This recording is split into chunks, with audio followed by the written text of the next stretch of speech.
Bismillahirrahmanirrahim. Assalamualaikum warahmatullahi wabarakatuh. Alhamdulillah. Alhamdulillahi rabbil alamin. Wassalatu wassalamu ala ashrafil anbiya'i wal mursalin. Sayyidina wa nabiyyina Muhammadin sallallahu alaihi wasallam. Wa ala alihi wa ashabihi. Wa man tabi'ahum bi ihsanin ila yaumiddin amma ba'd. فقال الله تعالى في القرآن الكريم أعوذ بالله السميع العليم من الشيطان الرجيم يا أيها الذين آمنوا اتقوا الله حق تقاته ولا تموتن إلا وأنتم مسلمون. وقال تعالى أيضا يا أيها الذين آمنوا اتقوا الله ولتنظر نفس ما قدمت لغد واتقوا الله إن الله خبير بما تعملون. Ayyuhal hadirin wal hadirat ikhwatal Islam rahimani wa rahimakumullah wa ummati fillah wa akhwati fillah. Ibu-ibu, mbak-mbak jamaah yang dirahmati oleh Allah Subhanahu wa taala. Yang pertama dan utama, kita senantiasa bersyukur hanyalah kepada Allah Subhanahu wa taala yang hingga sampai hari ini masih mencurahkan begitu banyak sekali kenikmatan dalam kehidupan dunia dan akhirat kita. Kenapa dunia Allah taala memberikan nikmat kehidupan, nikmat kesehatan, nikmat waktu luang, kelapangan, cukup rizki dunianya. Bahkan ada di antara kita yang berpagi-pagi hari sudah menikmati hidangan dari Allah, sarapan pagi, bagi yang sudah. Gitu. Alhamdulillah. Yang belum, yang sabar. Dan nikmat akhirat, Allah Ta'ala kumpulkan pada diri kita, diberi kemudahan untuk hadir dalam majelis ilmu. Ada yang sudah berpagi-pagi hari, datang untuk kelas tahsin Quran ya. Dan kemudian kita lanjutkan kajian kitab akidah atau tauhid. Ini adalah nikmat dunia dan akhirat dikumpulkan oleh Allah Subhanahu wa taala pada diri kita. Maka sebagaimana perintah Allah taala di ujung surat Ad-Duha, fa amma bi ni'mati rabbika fahaddits. Maka adapun nikmat yang Allah taala berikan kepada kamu utarakanlah. Dan kalimat terbaik sebagaimana telah sudah saya ajarkan atau telah kita pelajari bersama yang diajarkan Nabi SAW kalau berkumpul nikmat dunia dan akhirat pada diri kita, ucapkanlah alhamdulillahilladzi bini'matihi tatimmus shalihat. Segala puji hanyalah milik Allah yang dengan semua kenikmatan-kenikmatan tersebut sempurnalah segala kebaikan. Yang berikutnya kita bersyukur kepada Allah setelah 2 tahun lamanya. 2 tahun.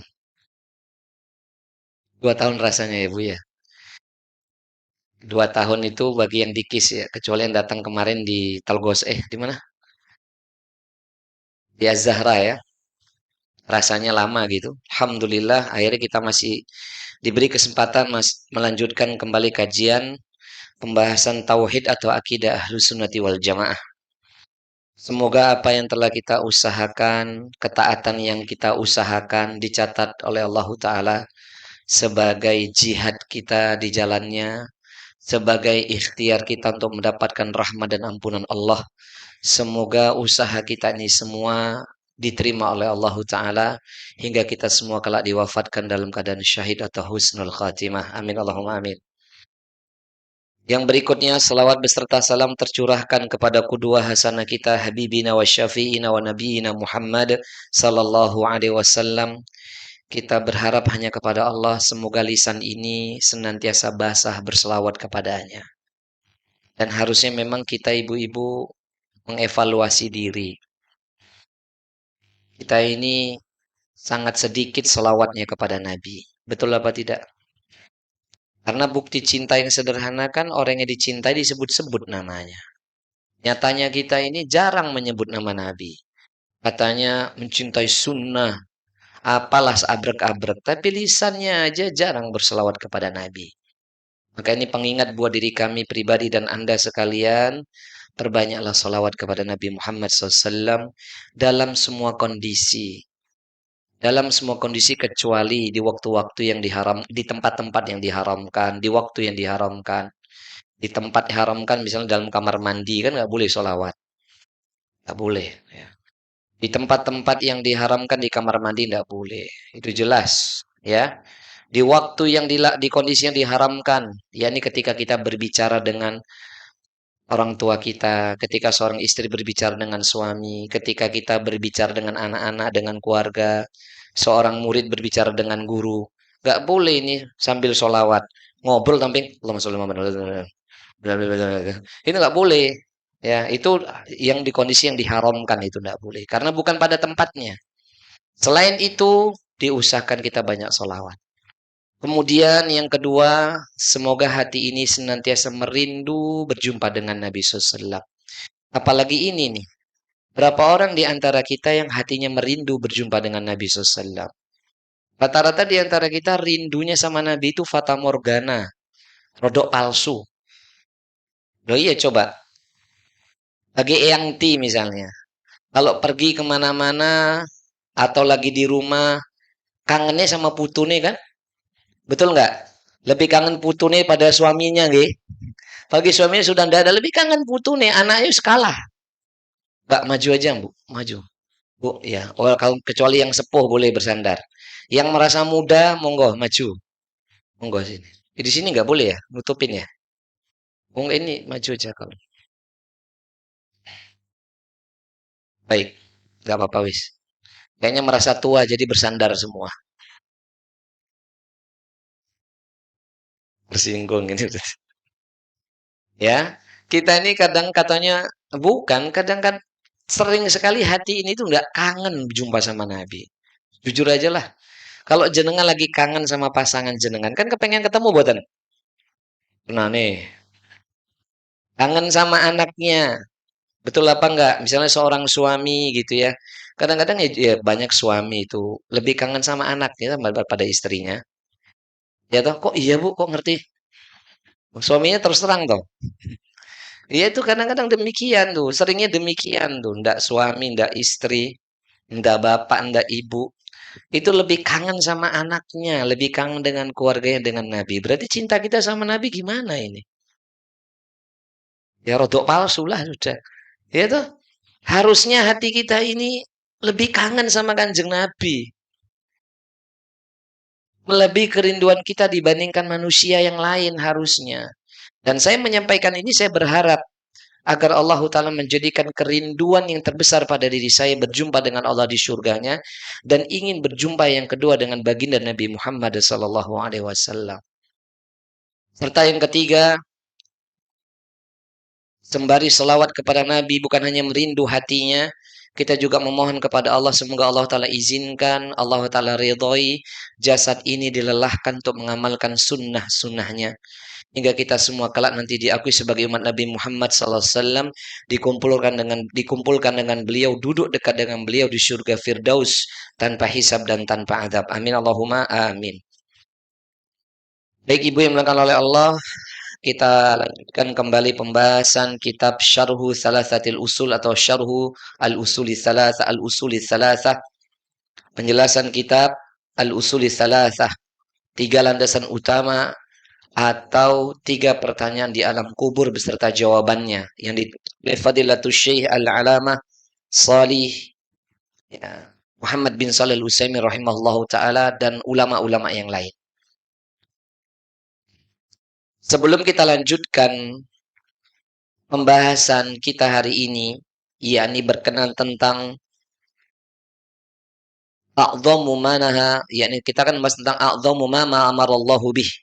Ya, a'dhamu ma amarallahu bih at-tauhid. Perintah dan larang perintah Allah yang paling besar. Wa a'dhamu manaha anhu, dan larangan Allah yang paling besar. Sebelum kita membahas perintah Allah Ta'ala yang paling besar apa, larangan Allah Ta'ala yang paling besar apa, kita akan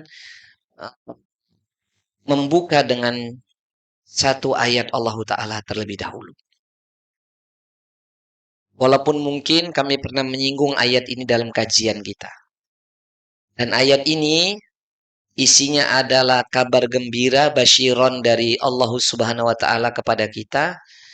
Tujuannya supaya apa? Supaya ini menjadi cita-cita utama kita. Impian terbesar kita hidup. Keinginan terbesar kita hidup itu ya ini. Surat An-Nahl ayat 97.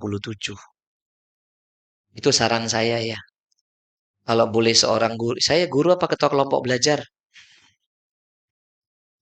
Eh, ya kalau gurunya boleh memberi nasihat yang lebih baik daripada yang lainnya, maka jadikanlah cita-cita kita hidup, keinginan terbesar kita hidup adalah surat An-Nahl ayat 97. Karena Allah Ta'ala sendiri yang menjanjikannya. Kalau bisa selebihnya, selebih dari ayat ini, beserta penjelasannya, mulai dipupuskan, mulai dihilangkan. Tentang apa sih Ustaz ayat itu? Hayatan thayyibah fid dunya wal akhirah. Hayatan thayyibah fid dunya wal akhirah. Kehidupan yang baik di dunia maupun di akhirat. Harusnya cita-cita kita ingin mendapatkan kehidupan yang baik di dunia dan di akhirat. Betul nggak? Pengen nggak hidup dunia akhiratnya saya? Pengen apa buatan? Banget nggih. Dan tidak ada nanti di penjelasan para ulama kehidupan yang baik di dunia itu hartanya banyak, tidak ada itu. Pejabat opo meneh. Famous sampai gemes. Waduh, tidak ada hayatan toyiban, hayatan toyibatan itu berisikan hal-hal demikian. Allah Ta'ala berfirman di dalam ayat tersebut yang nanti ada kaitannya dengan kajian kita, judul kita hari ini.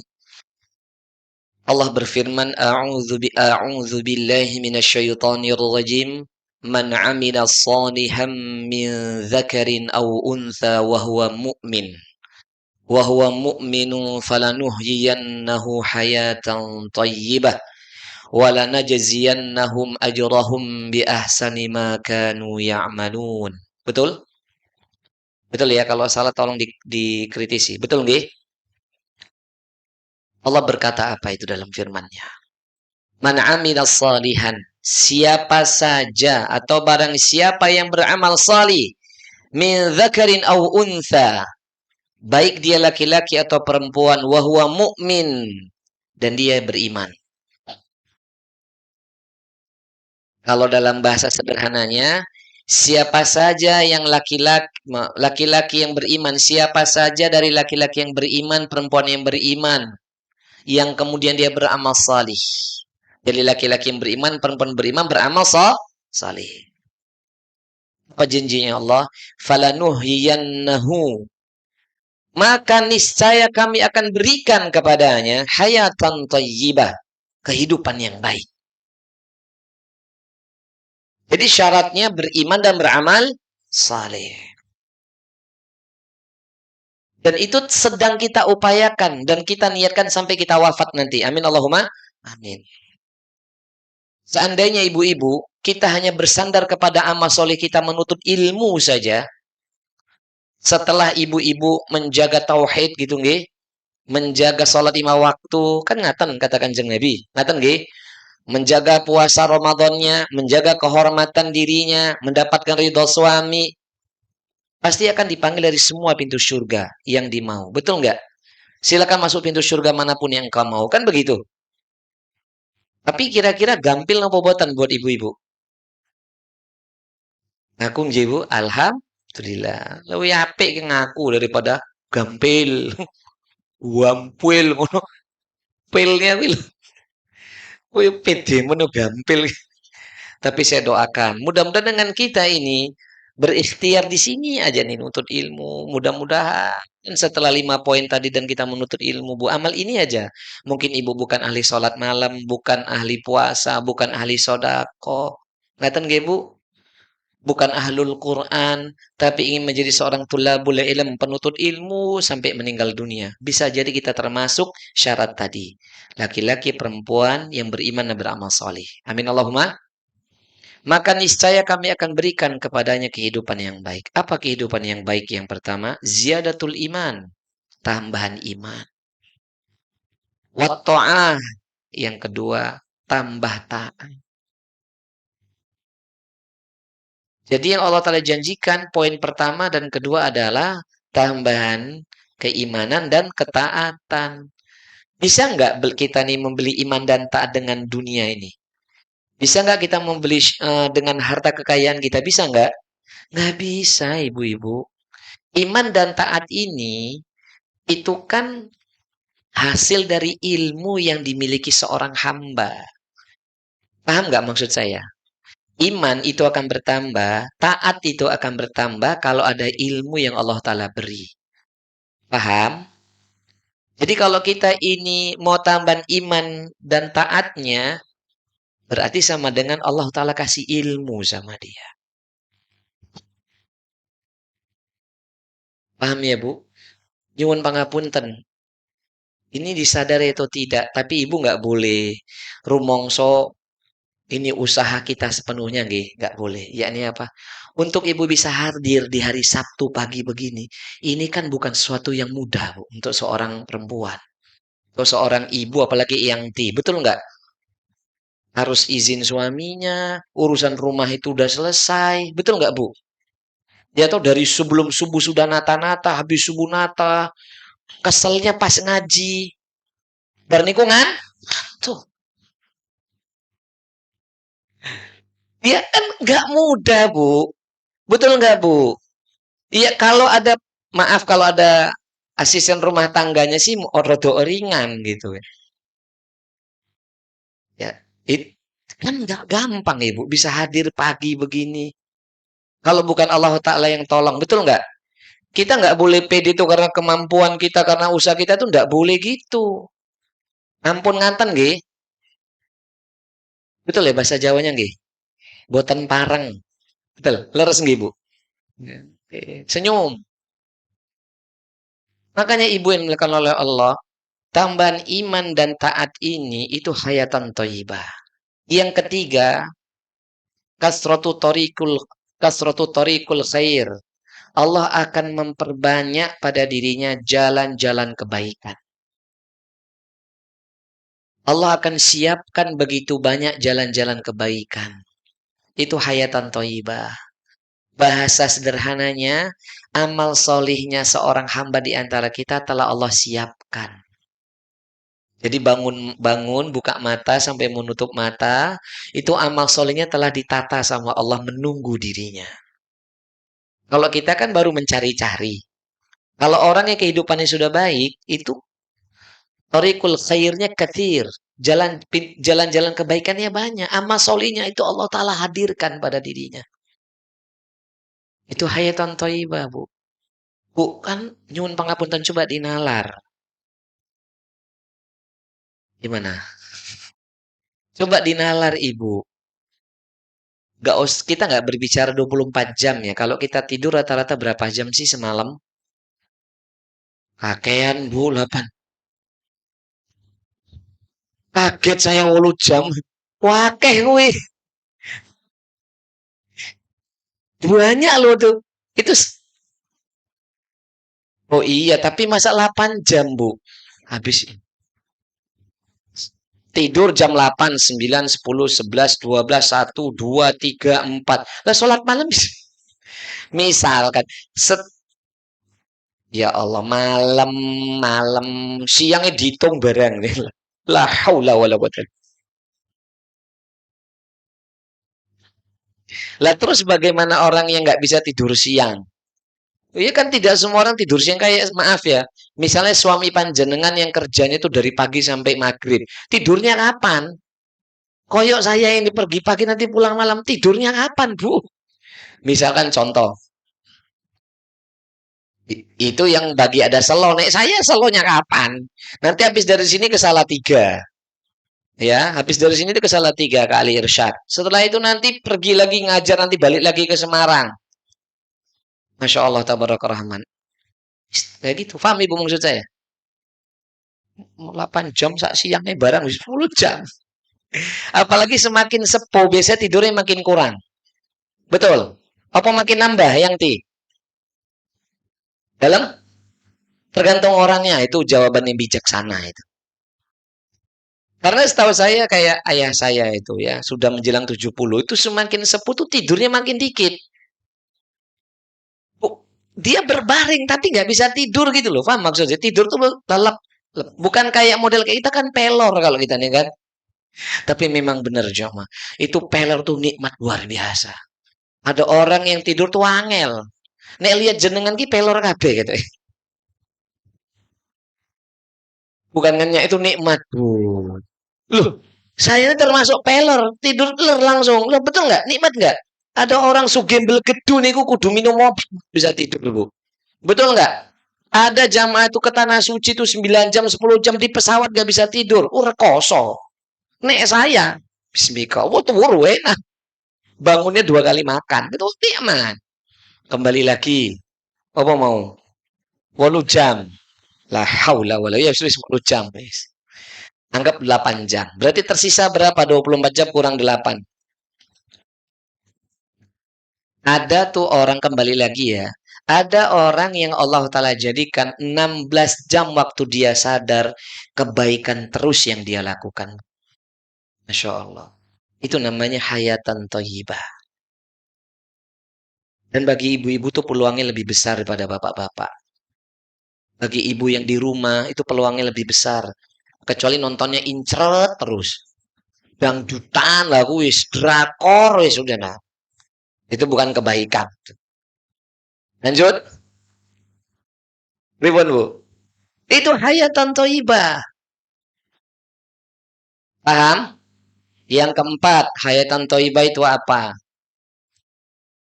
Ibu paham ya, tadi saya kasih perumpamaan 16 jam, itu kebaikan-kebaikan terus, paham ya? Kemudian yang keempat, al-usratus salihah, keluarga yang solihah. Keluarga itu berarti meliputi suami istri dan anak-anak. Suami istri dan anak-anak, Bu. Jadi al-usratu solihah atau usratu solihah, keluarga solih-solihah itu suami istri dan anak-anak satu frekuensi. Itu hayatan thayyibah. Apa bisa, Bu, dibeli? Ketaatan, attitude-nya baik buat anak-anak dengan harta kita, bisa nggak? Nggak bisa. Jadi kalau suami istri itu sudah satu frekuensi yang belum saya doakan segera nih, anak-anaknya mudah diajak, dibangunin sholat gampil, dikandani manut, nggak pernah bantah, selalu bahagiakan orang tua, itu kan hayatan thayyibah. Itu nggak bisa dibeli dengan harta yang kita miliki, nggak bisa. Mau cari di mana kayak gitu. Bagi Anda yang nyun pangapunten, yang nyun sewu, saya tetap doakan kebaikan. Bagi Anda nih mbak-mbak yang dia single fighter, ya mungkin karena suaminya sudah meninggal dan seterusnya. Didik anak-anaknya yang kuat. Minta sama Allah. Karena mendidik anak seorang laki-laki misalnya Bu, ya, seorang laki-laki didik anaknya sendiri tanpa istri pun itu juga sulit Bu. Paham Bu? Pemene iki golek bojo sing iso ngurmat yang bukan anak kandungnya luwe angel meneh. Paham ya? Bukan darah dagingnya. Ini nggak semuanya bisa kayak gini. Paham ya Bu? Rata-rata wanita mau sama lakinya ya lakinya saja. Laki mau sama perempuannya, perempuannya saja. Anaknya belum tentu mau. Berarti belum hayatan thayyibah itu. Hayatan thayyibah, keluarganya semua salihah. Orang tuanya, saudara-saudara kandungnya, pasangannya, anak-anaknya, al-usratus salihah. Keluarga yang salih itu namanya hayatan thayyibah. Betul nggak? Maka jangan kecil hati. Semoga Allah Ta'ala beri kenikmatan itu. Yang berikutnya. Ini kayaknya materi ini aja cukup rampung dan mulai aku yo. Yang berikutnya ashabus salihah. Teman-teman yang salih, salihah. Teman-teman yang salih, salihah itu hayatan thayyibah loh Bu. Betul nggak? Teman-teman yang baik-baik itu, yang betul-betul baik loh Bu, yang dekat sama kita, berteman sama kita, bersaudara sama kita itu tidak ada modus dunia. Dia selalu ada sama kita, apapun kondisi kita, itu teman yang baik. Karena banyak teman yang nggak baik soalnya. Yang dia dekat sama si fulan karena ada kemanfaatan yang dia ingin dapatkan. Entah itu karena kayanya, karena jabatannya. Kalau kekayaan tuh hilang, jabatannya hilang, rata-rata mereka mundur teratur itu semua.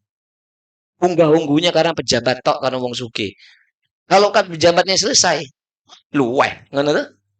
Berarti itu bukan teman baik itu.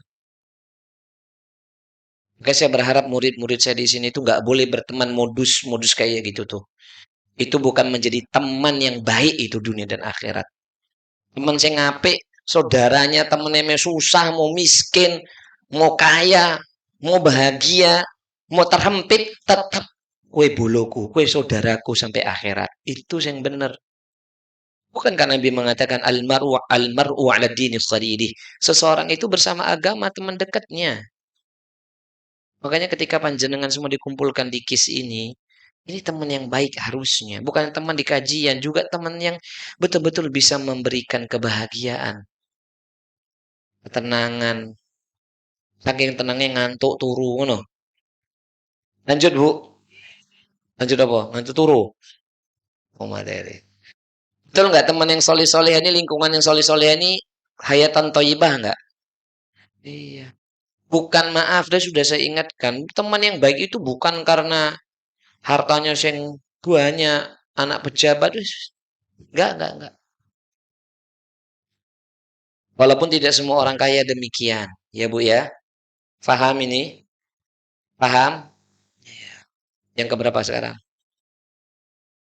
Yang keenam itu hayatan thayyibah, sehat jasmani dan ruhaninya.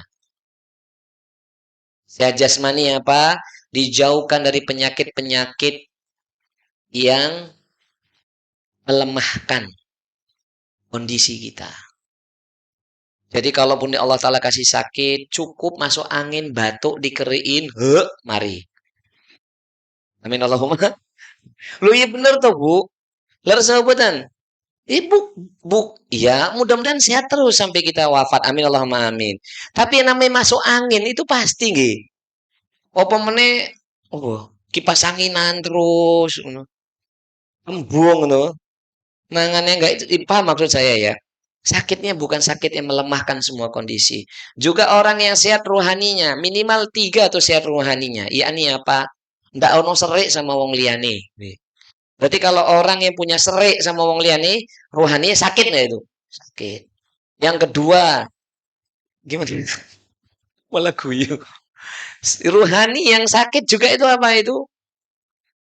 Girsulo. Kita udah bahas dulu itu. Halu ajazua itu. Surah Al-Ma'arij ayat 19-20 itu kita pernah bahas. Ya. Rohani yang sakit apa, Bu? Girsulo gitu, sambat. Sambat tuh sakit nggak hatinya? Sakit nggak rohaninya? Sakit. Ada nggak orang yang rajin ngaji, rajin ibadah, saya sambat? Duanya. Sambat terus. Wis, satu. Wis. Berarti belum hayatan toibah niku. Alhamdulillah, saya ngaku alhamdulillah. Iya, kalau hayatan toibah tuh udah ono sambat uripe. Ngawis ngaji kok sambat terus. Yang ketiga, rohani yang sakit itu apa? Stres. Bludrek. Apa? Bludrek loh. Budrek apa bludrek? Budrek. Pakai L lebih enak, Bu. Bludrek. Ini budrek itu iki, stres we. Apa-apa dipikir, pusing kepala. Itu kan rohaninya sakit itu. Paham itu? Itu orang yang hatinya enggak lapang itu. Itu orang hatinya apa? Sempit. Nah itu berarti rohaninya sakit. Nah kita minta itu hayatan thayyibah itu sehat jasad rohaninya. Amin. Yang keberapa sekarang? Catatannya wis akeh. Ini baru mukadimah loh ini. Berarti materinya hanya setengah jam, mukadimahnya 1 jam. Dan jenengan kangen sama Salahuddin. Enggak, soalnya ini kan ada kaitannya dengan materi kita. Sabar. Yang keberapa sekarang? Ya, yang ketujuh itu, Bu, rizki berupa harta barokah. Rizki berupa hartanya barokah. Karena tidak sedikit orang itu punya harta tapi tidak barokah. Leres napa boten? Iya, itu ndak barokah. Saya udah sampaikan loh dulu itu kajian. Yang jenengan sudah lupa itu loh. Yang catatannya anyar meneh iki lho bukune itu. Bose ngendi catatan Sulaudin gitu. Tak prik nah bener tau bukunya anyar sana itu. Astagfirullahaladzim. Gimana? Endi bukunya wis lali san. Rezeki barokah itu Bu saya sudah sampaikan. Yang dia itu ketika kita konsumsi, kita gunakan semakin bertambah ketaatan kita kepada Allah. Itu barokah berarti. Jadi kalau rezeki berupa harta, itu ndak barokah, digunakan itu malah dorongnya pada maksiat. Makanya ndak usah gumunan. Saya udah sampai ndak usah gumunan dan uang sugih itu ndak usah gumunan. Urun tentu barokah itu hartanya. Tapi jenengan juga jangan ngomong ora barokah, suudon itu. Maksud saya itu ngadem ayamkan hati gitu loh. Bukan kita kepedian karena sitik langsung barokah, enggak gitu. Hayatan thayyibah itu hartanya barokah. Jadi dia konsumsi itu untuk melakukan ketaatan banyak.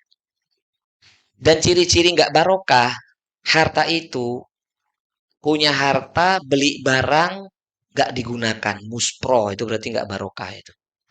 Makanya itu handphone jangan kaken aplikasi beli-beli Tokped, Sopa, Shopee, opo, ono keranjang, ting, Shopee masuk. Dimasuk di keranjang dituku, tekan ngomarak digunakan. Berarti tidak barokah itu. Nauzubillah tsumma nauzubillah min dalik. Istighfar.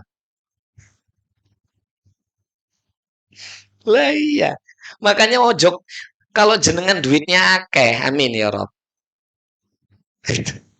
Itu jangan suka beli macem-macem yang nggak ada manfaatnya. Tak ingatkan itu. Dan saya udah ingatkan bolak-balik panjenengan yang punya tas larang tuh digowo ngaji. Ojo neng ngomah di lemari tok digowo tapi nggak usah taruh neng ngarep ngene juga. Nih lo Ustad, gak usah taruh di samping. Paham Bu? Udah nggak usah dilihat tas koncone, udah dulu barang gitu. Tasnya Indomaret kan malah mana apa-apa Indomaret, Alfamaret ya, Superindo nah tuh. Alhamdulillah kasak nggak apa-apa. Paham ya? Bu, lanjut botan. Kok jenengan guyun apa tuh? Tuh harta, rizki berupa harta barokah niku penting itu hayatan toyibah. Apapun yang dia gunakan pasti untuk ketaatan itu barokah. Ampun gumunan nggih Bu, dengan wong sugih itu santai mawon. Tapi nggak boleh merendahkan juga mereka. Kita tuduh mereka nggak barokah itu juga nggak boleh. Ketika jenengan sugih belgedu, amin. Mudah-mudahan barokah.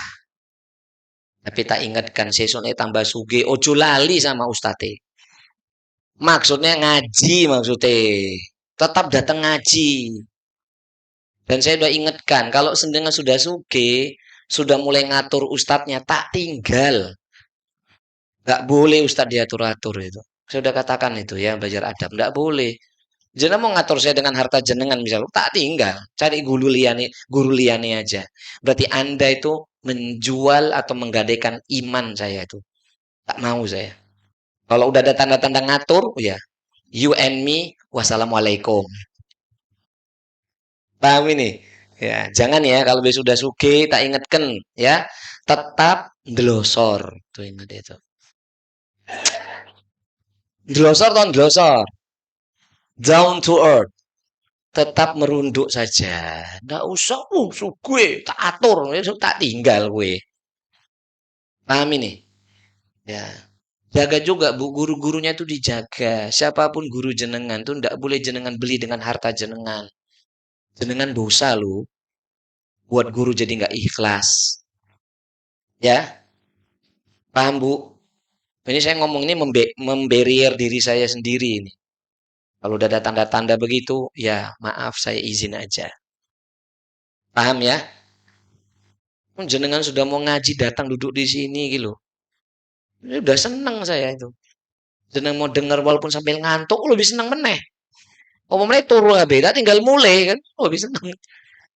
Paham ya? Berikutnya, Bu, yang keberapa sekarang?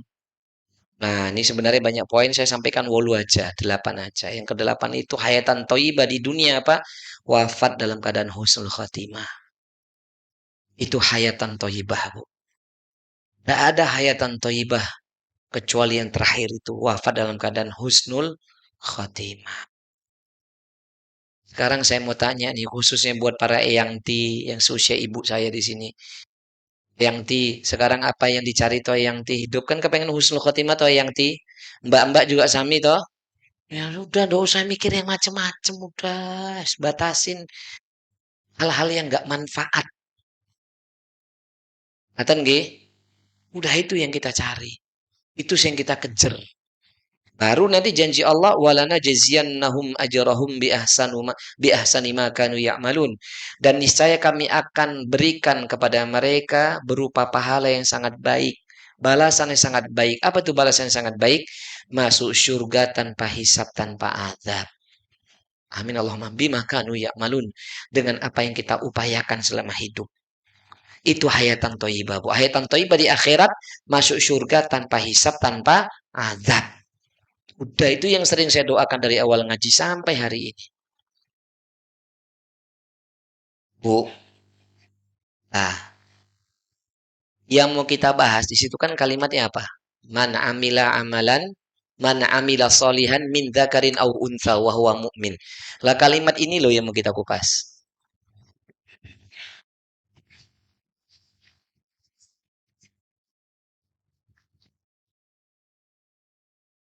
Man amila solihan.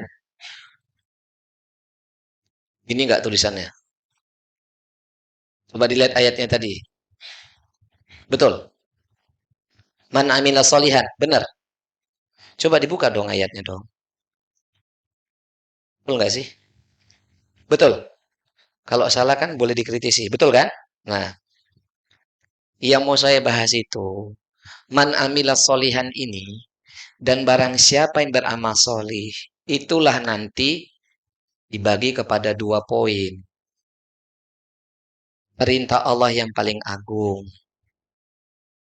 Paling besar tuh paling agung sama nggih. Dan yang kedua, larangan Allah paling agung. Faham? Bu, faham? Ya, ini yang mau kita bahas. Man amila salihan, siapa aja yang beramal solih. Amal solih itu kalau kita buat general, general itu apa? Garis besar, itu terbagi dua amal solih itu.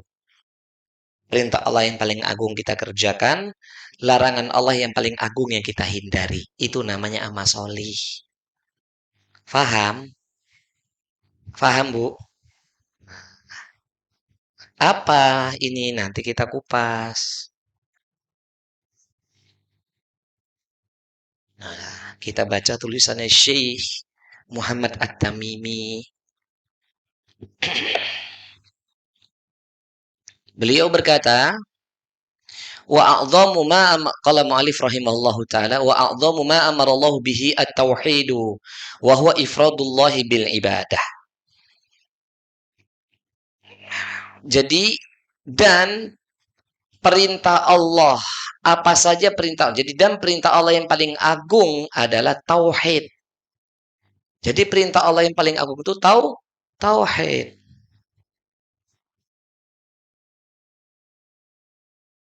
Apa tauhid itu? Ifradullahi bil ibadah. Menjadikan Allah Ta'ala satu-satunya dalam ibadah.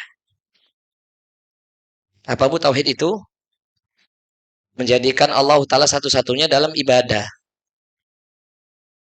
Menjadikan Allah Ta'ala satu-satunya dalam ibadah. Jadi hanya Allah Ta'ala yang kita ibadahi. Lah ibadah itu kan banyak. Bu, masih di sini? Nggak usah lihat tulisannya.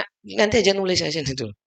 Ibadah itu kan banyak. Kalau orang faham dari dia buka tidur sampai dia mau tidur 24 jam itu bisa jadi nilai ibadah semua dalam kehidupannya. Jadi nggak boleh intinya gini Bu, kita nggak boleh niat dan tujuan kita dan semua perbuatan yang kita lakukan itu di luar dari ketentuan Allah itu nggak boleh kalau mau disebut ibadah seluruh kehidupannya. Paham? Paham nggak sih? Ini loh ibadah ini loh. Ibadah ini kan bukan hanya sholat, puasa, zakat, haji kan bukan, Bu. Paham ini? Semua hal yang diperintahkan oleh Allah yang niatnya kita karena Allah. Itu kan, Bu? Dan tata caranya itu sesuai dengan perintah Allah dan disampaikan Nabi, itu nilainya ibadah. Nah. Masalahnya karena terbatasnya ilmu kita, belum semua aktivitas kita itu akan jadi nilai ibadah. Betul nggak? Betul nggak? Dari makan, minum, berpakaian, bersikap. Paham nggak sih? Jadi menjadikan Allah Ta'ala, kata Syekh, ifradullahi bil ibadah. Kata Syekh Muhammad At-Tamimi, menjadikan Allah Ta'ala satu-satunya dalam ibadah kita itu namanya tauhid. Paham, Bu? Ini bahasa mudanya ya. Bahasa mudanya tauhid ya. Gak boleh ada sekutu sedikit pun di dalam niat kita. Jadi nggak boleh ada sesuatu selain Allah dalam niat kita, dalam tujuan hidup kita, dari cara ibadah kita. Paham, Bu? Kita nggak bisa beribadah itu semaunya kita tuh nggak bisa, Bu. Menurut saya koyong ini, nggak iso. Nggak bisa, Bu. Nggak bisa kita itu beribadah sesuai maunya kita tok. Menurut saya ini apik ya, koyong ini. Nggak bisa, Bu. Ada nggak ini perintah Allah dan Nabi-Nya jelaskan ulama? Kalau nggak ada, berarti nggak jadi nilai ibadah. Paham, Ibu? Bu, paham? Bahkan kita, diemnya kita aja, menahan diri kita aja, itu bisa jadi nilai ibadah loh, Bu. Itu ada hadisnya, saya bacakan tuh dalam kitab Riyadhus Shalihin, di bab penjelasan banyaknya jalan-jalan kebaikan. Hadisnya Sahih Bukhari Muslim muttafaqun alaih. Ada juga di dalam kitab Sahihain dari sahabat Abi Dzar Jundub bin Junadah. Sahabat ini datang kepada baginda Nabi SAW bertanya berapa hal. Pertanyaan pertama ini langsung menohok. Ya Rasulullah SAW, ayu a'mali afdal. Ya Rasulullah, amal apa yang paling utama? Rasulullah menjawab tadi, al-imanu billah wal jihadu fisabilillah. Beriman kepada Allah dan jihad di jalannya. Kita udah bahas itu. Terus bertanya lagi, dijawab sama Rasulullah. Kalau aku nggak mampu gimana ya Rasulullah? Bertanya lagi, aku nggak mampu ya Rasulullah. Sampai dia bertanya lagi, dia langsung menjawab, apakah ada yang kau tahu ya Rasulullah, orang yang lebih lemah dibandingkan aku di kota Madinah ini? Itu kata para ulama, berarti Abi Dzar itu sahabat paling lemah, Bu. Dari semua sisi. Tapi dia pengen memiliki amal solih. Dia pengen ingin mengejar sahabat-sahabat as-sabiqun awalun. Seperti Abi Bakar, Umar, Utsman, Ali. Zubair bin Awam, Tolha bin Ubaidillah, kemudian Sa'ad bin Abi Waqqas, banyaklah sahabat. Abdurrahman bin Auf, Tolha, Abu Ubaidah bin Al-Jarrah. Semua dia pengen tuh 10 sahabat tuh dia kejar. Tapi dia paham posisi dia ini jauh. Hanya saja dia punya keinginan, aku pengen seperti sahabat engkau ya Rasulullah. Maka dia tanya tuh. Nah, kalau kita kan kadang-kadang belum sampai di situ mikirnya. Nyari amal ki sing receh-receh, jangan gitu, Bu. Hidup kita ini nggak lama. Cari amal yang besar fadilahnya. Tapi mudah untuk kita kerjakan. Dan bisa jadi amal yang besar tadi itu, yang dianggap orang receh tadi itu, ya ini yang menyebabkan kita masuk surga. Ya ini kalimat Nabi terakhir. Apa kata Nabi? Kufus syarra 'anin nas fa inna sadaqatun minka 'ala nafsika. Engkau menahan dirimu untuk tidak mengganggu orang lain. Engkau menahan dirimu untuk tidak nyakitin orang lain. Maka sesungguhnya itu adalah sodakoh darimu untuk jiwa. Jadi saya katakan diamnya kita untuk tidak nyakiti saudaranya. Itu sodakoh dari kita untuk kita, Bu. Dan bisa jadi kita masuk surga gara-gara itu. Bukan gara-gara amal yang lain. Paham, Bu? Cobalah diamnya kita untuk tidak nyakitin. Bahkan seliuran hati suudzon aja nggak mau. Ah, nggak mau lah. Kadang-kadang saya mikir juga, Ibu. Inilah, saya yang mikir gitu. Ya Allah, apa alasan saya kok suudzon sama Fulan ya? Apa alasan saya untuk buruk sangka sama si Fulan? Wong deknen nggak nyakitin saya, nggak merugikan saya. Kok saya buruk sangka sama dia ya? Berarti kan kita nih yang, maaf, busuk kita ini. Betul nggak? Lah apa alasan kita nih buruk sangka sama orang lain? Wong dia nggak nyakitin kita kok. Tapi tatapannya Ustaz, nah berarti kamu suudzon. Senyumnya kecut Ustaz, perasaan kamu. Makanya ojo kakek nonton drakor sama sinetron. Paham, Bu? Mungkin memang karakter wajahnya memang kayak gitu. Kan ada orang itu yang susah senyum kan ada kan, Bu? Kan ada kan? Tapi tatapan matanya itu enggak begitu. Makanya Bu, maaf ya, alhamdulillah ya, saya diberi kemudahan sama Allah untuk menilai seseorang dari tatapan matanya aja saya tahu. Makanya saya nggak melihat mata jenengan terus-terus. Ono tatapan mata sing pura-pura seneng gitu, pura-pura baik, tatapan mata sing merendahkan, tatapan mata yang betul-betul tulus itu tahu saya. Makanya saya nggak mau delok. Itu udah saya downgrade juga itu kemampuan. Saya juga bingung kok saya punya kemampuan ini. Ada orang yang dia nggak mudah senyum, tatapan matanya itu tatapan mata saya. Tatapan mata itu ingin jadi saudara. Itu ada loh, Bu. Ada yang senyum gitu, tapi tatapan matanya itu merendahkan ada. Senyum. Betul. Nah, senyum, dari atas sampai bawah didelokin ngono ya. Nah, itu. Itu merendahkan itu. Paham? Bu, makanya besok ketemu Solin pakai kacamata hitam aja ya, ngono ya. Paham ini? Jangan jangan dibahas tatapan matanya, kita bahas ada ibadah yang kita nggak lakukan apapun secara fisik, itu ibadah yang diridhoi oleh Allah. Tahan diri untuk tidak nyakitin orang lain. Fa inna sadaqatun minka ala nafsika. Itu sodako dari diri kita untuk jiwa kita. Betos, Bu. Betos. Paham ini? Nah, sekarang saya mau nanya, kita ngaji sih udah berulang kali saya sampaikan ya ketika kita ngaji adab. Lo kita ini ngaji itu opo yang kita cari ki opo? Opo kemudian semakin benci sama wong liyane? Makin merendahkan enggak tuh, Bu. Pengennya tuh kan kita semakin sayang sama siapapun, nggih. Pengen nggak punya rasa benci dengan siapapun, betul nggak sih? Lah kalau jenengan semakin ngaji semakin banyak benci sama orang, mending gak usah ngaji nih ngomong wae lah wes. Ini gara-gara ngaji sunnah makin makin merasa paling sunnah. Sing liyane iki rendah di mata dia, iki ngaji opo kuwi? Paham, Bu? Wong jenengan ngantuk tidurnya tak biarin kok. Itu sodakoh udah buat saya. Kan tak suruh baca doa bismika juga loh. Sodakoh. Udah nggak usah dibangunin saudaranya yang turu, biarin. Itu berarti apa? Sodakoh dari diri kita untuk jiwa kita. Itu ibadah tuh. Ini penjelasan mudahnya ya Bu, penjelasan ringannya itu gitu loh. Kata kalau saya jelaskan penjelasannya Syekh Utsaimin uh, banyak. Tapi ada penjelasan beliau, beliau berkata gini di sini. Wa hunaka ta'rifu a'ammu li tauhidi wa huwa ifradullah subhanahu wa ta'ala bima yahtassu bih. Dan dalam wahunakan dan dalam hal ini gitu maksudnya dan di sini agar kita mengenal apa itu tauhid adalah engkau menjadikan Allah Ta'ala satu-satunya dengan engkau menjadikan Allah Ta'ala satu-satunya dengan semua yang Allah Ta'ala khususkan pada dirinya.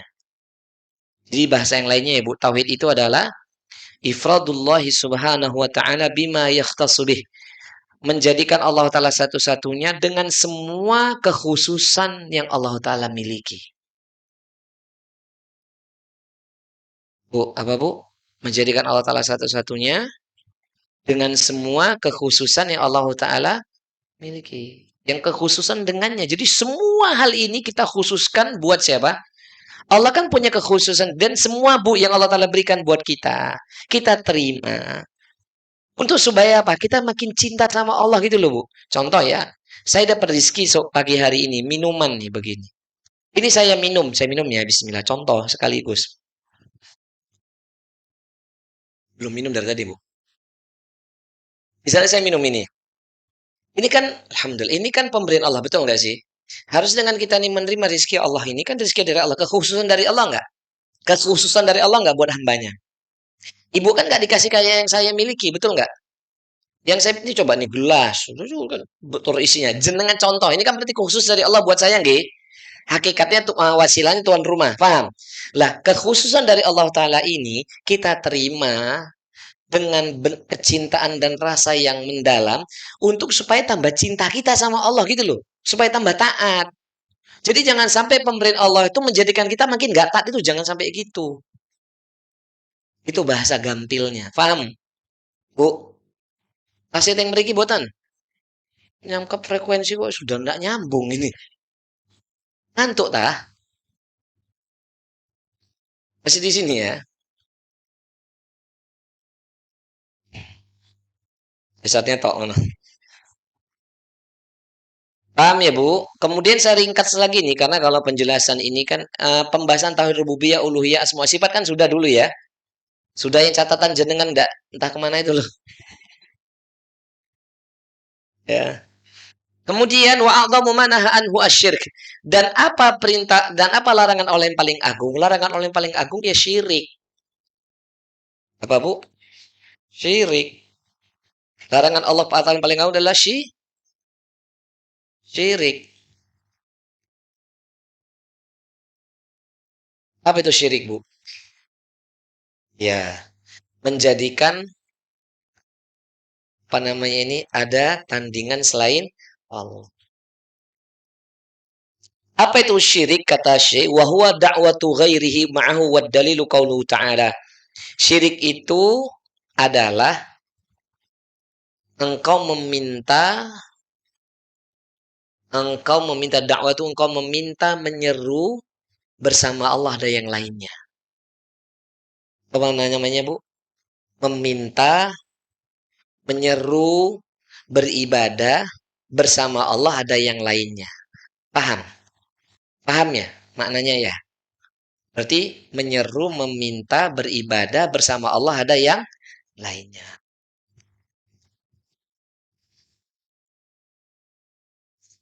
Meminta atau menyeru bersama Allah ada yang lainnya.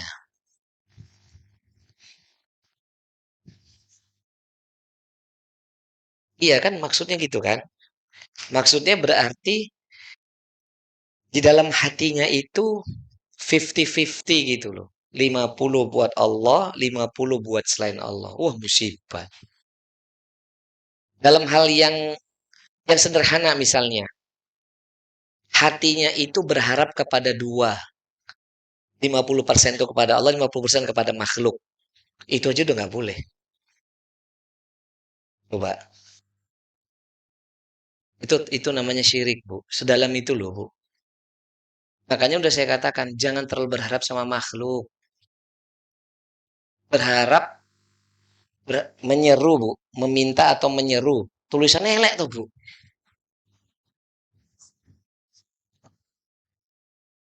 Oh ya, tak ganti. Pakai punya saya aja. Pakai punya saya ya. Nah, menyeru bersama Allah. Bersama hapus wis. Nah, hmm, memang sama mama tuh harus jelas.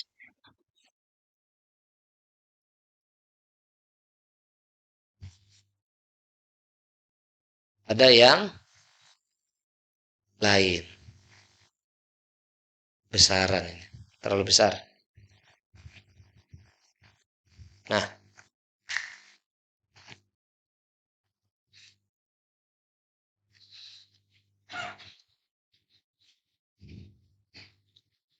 jadi nggak boleh ya, Bu. Kayak tadi itu loh, hati kita ini bersandarnya, bertawakalnya kok separuh buat Allah, separuh kepada makhluk itu nggak boleh. Harusnya bersandarnya hati kita kepada siapa sepenuhnya. Nggak boleh. Ibu termasuk sama suami, itu nggak boleh 50% kepada suami, kepada ayah anak-anak, 50% kepada Allah itu nggak boleh. Sepenuhnya buat Allah, wasilahnya suami. Boleh, Bu, nanti kita pelajari. Tawakal sama manusia itu boleh, tapi ada batasannya. Termasuk yang sudah nyun sewu misalkan suami istri sudah sepuh gitu ya, bapaknya sudah nggak bekerja atau eyang kong sudah diwafatkan oleh Allah gitu. Tinggal anak-anak. Kan begitu nggih. Dan memang nyatanya anak-anak yang harusnya punya kewajiban nafkahi ibunya gitu nggih. Itu pun hati ibu itu harus dikelola Bu, di manage, nggak boleh lebih besar kepada mereka. Memintanya bersandarnya kepada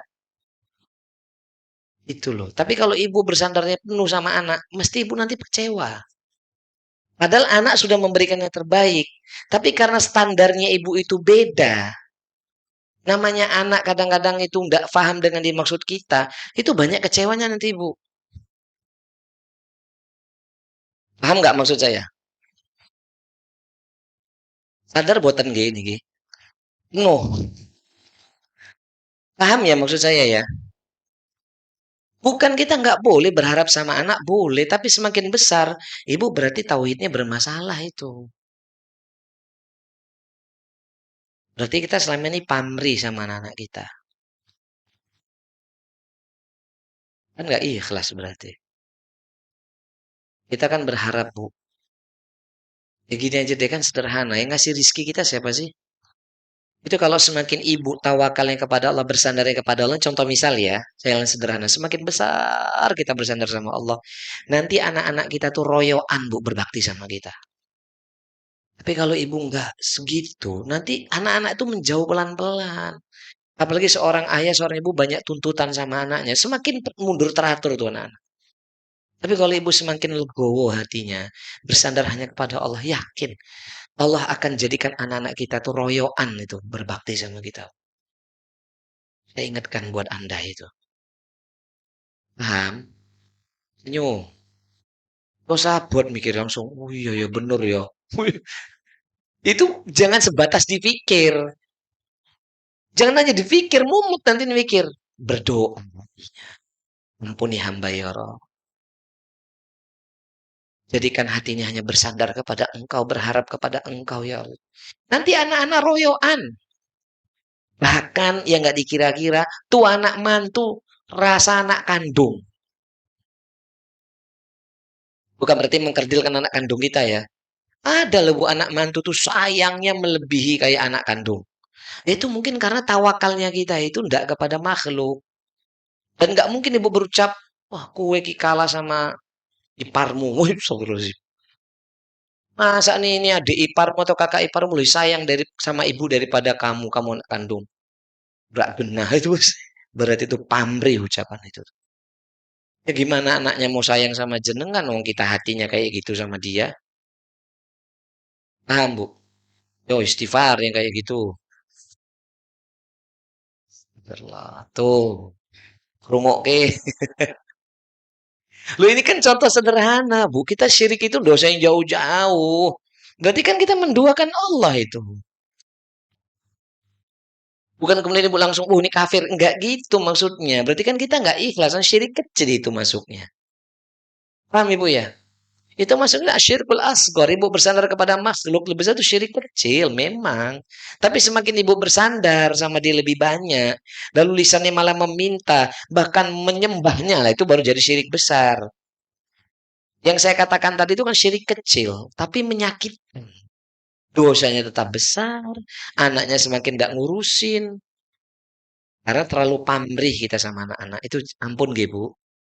Ampun, Ge, Bu. Jangan ada ngomong, kowe ora bakti sama ibu kowe. Guru siapa sing meteng? Meteng apa gesan? Apa jenenge niku? Siapa sing bunga yang ngandung kamu, melahirkan kamu? Nyawa lo ini. Oh, jadi ngomong sudah entek pahalane kabeh nek ibu ngomong ngono kuwi. Jadi pahala ibu mengandungnya sampai ibu membesarkannya hilang gara-gara ucapan ibu tadi. Nggak boleh, Bu. Ujung mungkin kan sudah saya ingatkan tuh surah Al-Baqarah 164 itu nggak usah dibuka lagi, udah kita bahas itu. Ya ayyuhalladzina amanu Ya ayyuhalladzina amanu la tubtilu shadaqatikum bil manni wal adza. Hei orang beriman, jangan kau lenyapkan, kau hilangkan pahala-pahalamu. La tubtilu shadaqatikum bil manni wal adza. Yang kau hilangkan kebaikan-kebaikanmu itu, sedekah-sedekahmu itu dengan kau sebut-sebut pemberianmu dan kau sakiti orang yang kau beri. Dan tidak ada sedekah terbesar dari seorang ibu kepada anak-anaknya. Betul nggak? Baru yang kedua seorang ayah kepada anaknya. Ibu jangan hilangkan pahala itu karena pamrihnya kita. Dan ngeyel lele kedingan kue mulut sampai ngono-ngono tuh. La haula wala quwata. Ini contoh ya, ono rak koyo ngono, Bu. Lah saya kan nggak nonton TV, ya nggak ada TV di rumah bleduk TV nih. Nggak ada itu sudah. Ya mungkin ono koyo ngono kuwi, hati-hati sudah. Kalau udah ngaji itu nggak boleh. Nanti naudzubillah ya, di luar sana nggih, itu anak nanti ketika si ibu semakin tua, si anak itu tuh kepaksa baktinya. Bahkan itu lebih nyaman mungkin sama mertuanya daripada ibu kandungnya sendiri. Jangan sampai kayak gitu, Bu. Paham ya, Bu? Paham? Nah, itu. Walaupun bukan di syirik besar, nggak keluarkan kita dari Islam, itu syirik kecil, tapi dosanya tetap besar itu. Karena hati bertaut bersandar kepada selain Allah. Itu tuh. Meminta, menyeru bersama Allah ada yang lain. Allah kok dibagi kan nggak boleh. Bahasa mudanya dalam semua hal kita jangan membagi Allah. Allah itu nggak boleh, Bu. Apalagi dalam urusan-urusan yang jauh lebih besar. Dalilnya mana secara umum? Surah Luqman ayat 13.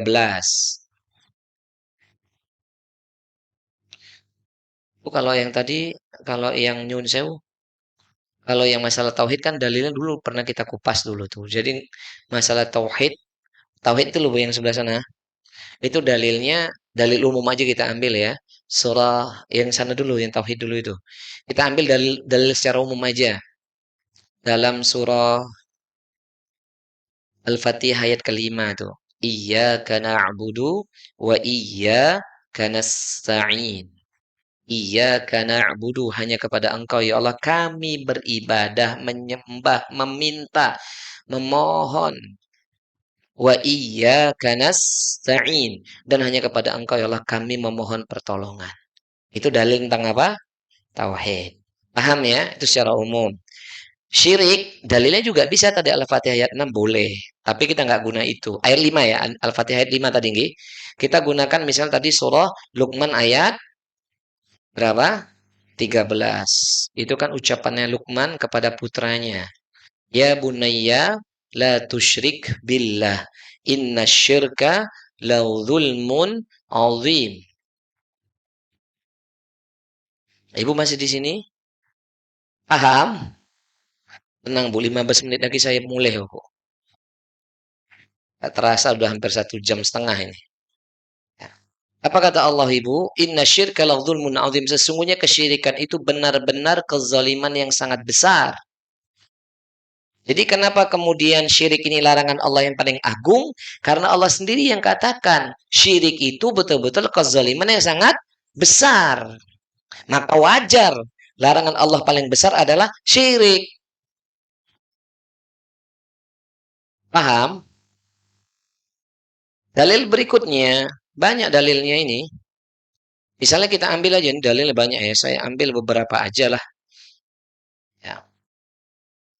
Misalkan surah An-Nisa ayat 116 misalnya. Saya ambil dari beberapa ayat aja yang ditulis oleh Syekh Muhammad bin Shalih Al-Utsaimin rahimahullahu taala. Surat apa tadi? Nisa ayat berapa? Waqala ta'ala wa may yusyrik billahi faqad dhalla dhalalan ba'ida. Wa may yusyrik billahi faqad dhalla dhalalan ba'ida.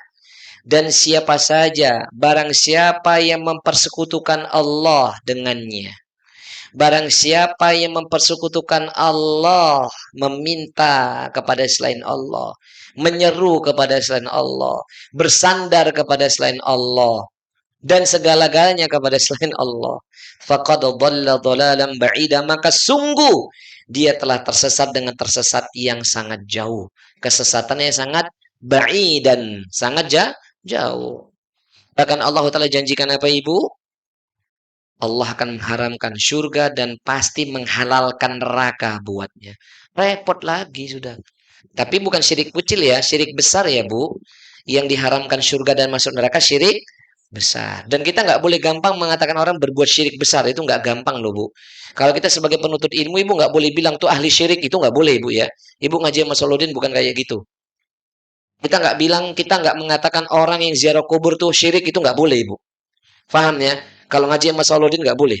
Karena ibu nggak tahu apa yang mereka lakukan di sana. Misalnya mereka haul ke makam-makam waliullah, misalkan. Kita nggak boleh mengatakan mereka itu adalah ahli bid'ah, ahli syirik. Nggak boleh. Oh, kita nggak tahu apa yang mereka kerjakan di sana kok.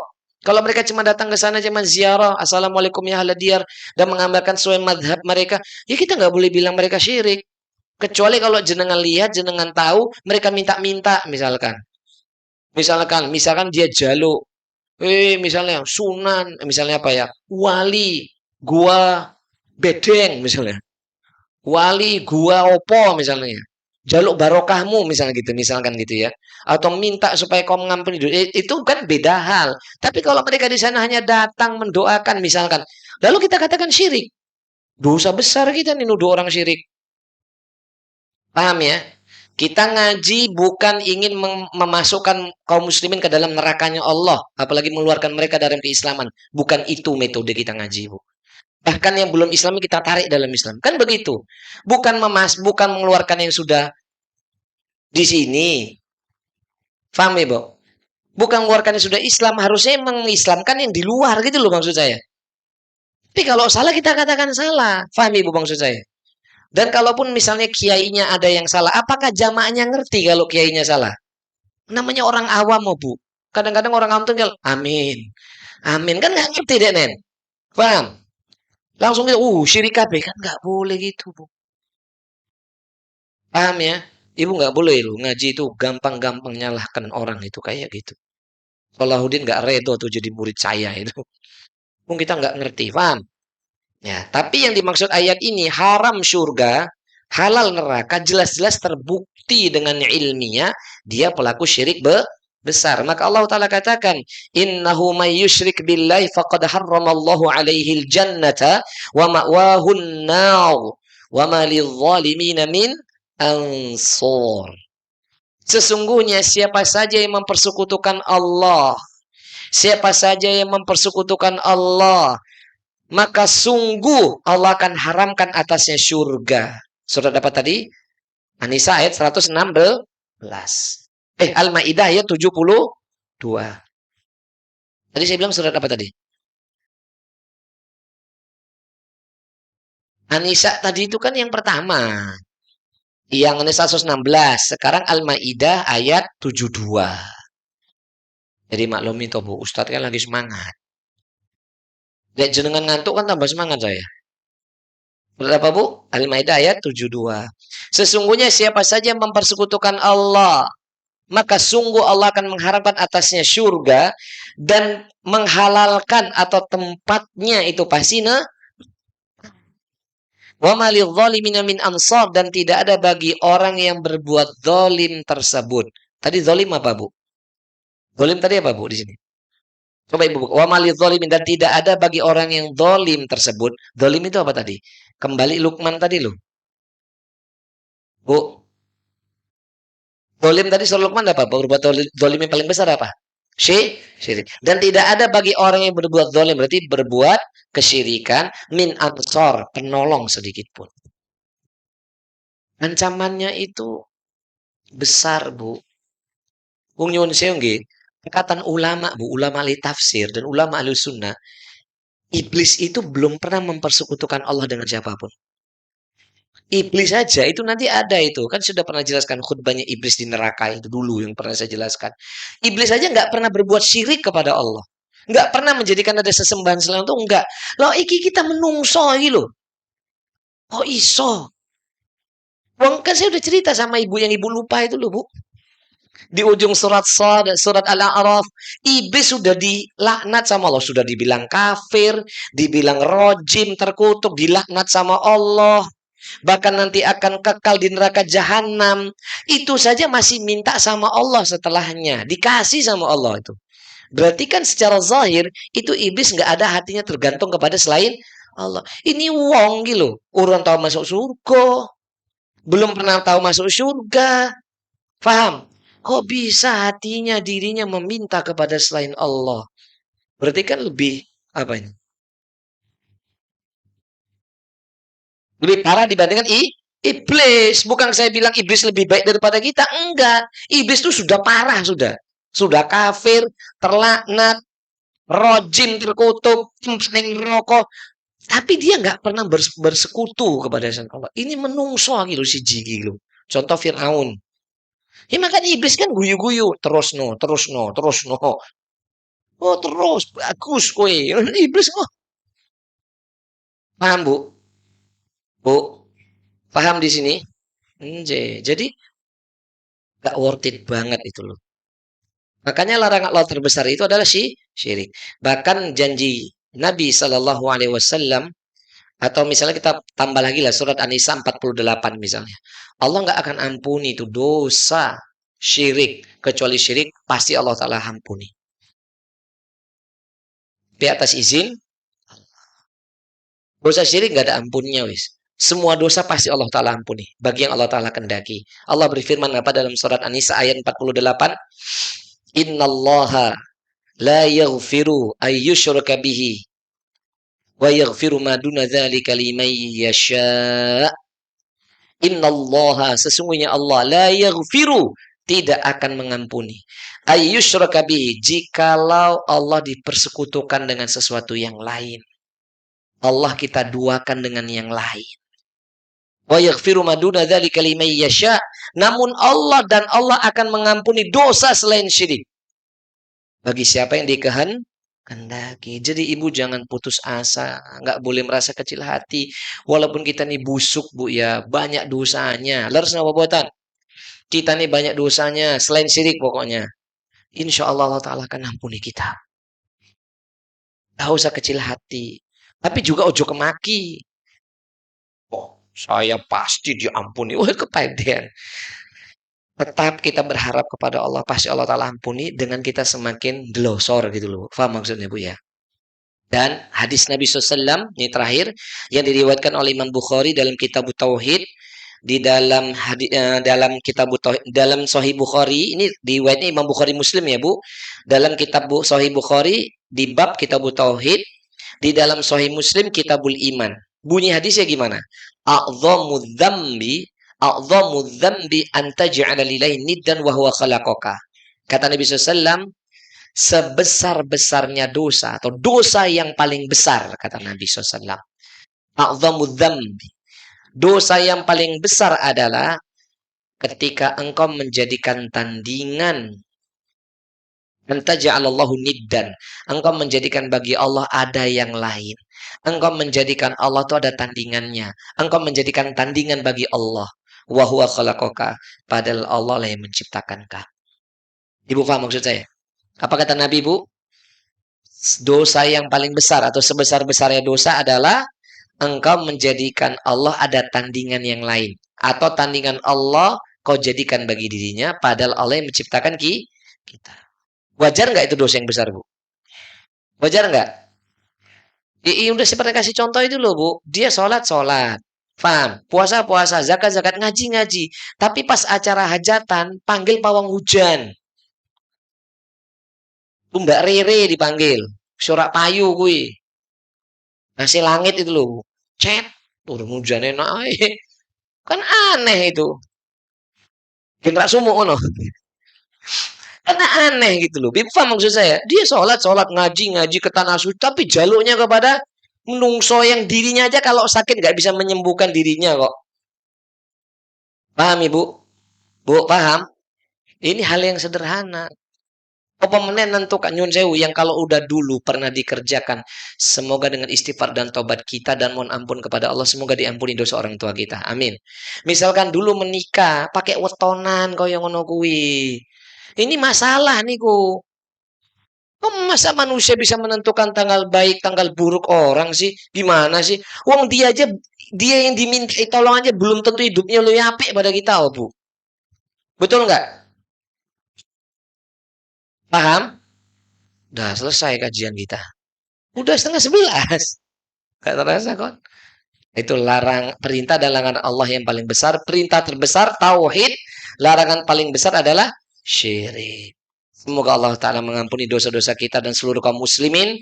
Dan semoga Allah Ta'ala menjadikan kita hamba-hamba senantiasa bertauhid kepadanya. Amin Allahumma amin. Mungkin ini dulu ibu-ibu. Kita akhiri. Subhanakallahumma wa bihamdik.